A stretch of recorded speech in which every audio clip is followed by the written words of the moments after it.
Lu pernah mikir nggak, kenapa keyboard di HP dan laptop kita susunannya selalu QWERTY? Padahal zaman udah canggih. Kenapa nggak diganti aja sama susunan yang lebih efisien? Yuk, kita bongkar bareng. QWERTY itu pertama kali dipakai di mesin ketik tahun 1870-an. Diciptakan sama Christopher Latham Scholes. Awalnya susunan huruf di keyboard itu malah ABCD, tapi ada masalah, mesin ketiknya sering macet. Karena kalau orang ngetik terlalu cepat, palu hurufnya tabrakan.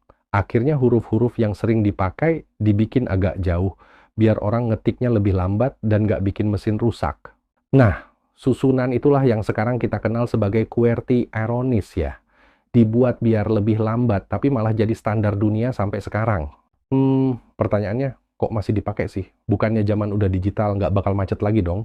Jawabannya, kebiasaan dan dominasi pasar. QWERTY udah jadi standar global. Sekolah ngajarin QWERTY. HP, laptop, komputer, semua QWERTY. Kalau sekarang diganti, semua orang harus belajar dari nol lagi. Selain itu, semua software, aplikasi, bahkan ujian komputer juga udah disetting buat QWERTY. Kalau ganti, repot banget. Sebenarnya ada loh alternatif QWERTY yang katanya lebih efisien. Contohnya Dvorak dan Colemak. Dvorak misalnya katanya bisa bikin orang ngetik 10% lebih cepat karena huruf-huruf yang sering dipakai ada di tengah, tapi sayangnya orang males adaptasi. Orang udah keburu nyaman sama QWERTY, mau belajar layout baru, takut ribet, lagian siapa yang mau jadi orang aneh yang ngetiknya beda sendiri di kantor atau warnet, ya. Kalau lu bandingin susunan Dvorak itu secara teori bisa ngurangin pergerakan jari sampai 60%. Itu artinya jari lu bisa lebih rileks, ngetiknya lebih cepat dan lebih sedikit salah pencet. Tapi kenapa nggak ada yang pakai? Karena ya manusia itu makhluk kebiasaan. Kita lebih nyaman sama yang udah familiar daripada harus belajar dari nol. Kolmak juga gitu. Layout yang katanya nyatuin efisiensi Dvorak sama kenyamanan QWERTY. Tapi ya tetap aja kalah sama kekuatan kebiasaan. Sama kayak kita tahu makanan sehat itu penting, tapi tetap milih gorengan. Gitu deh.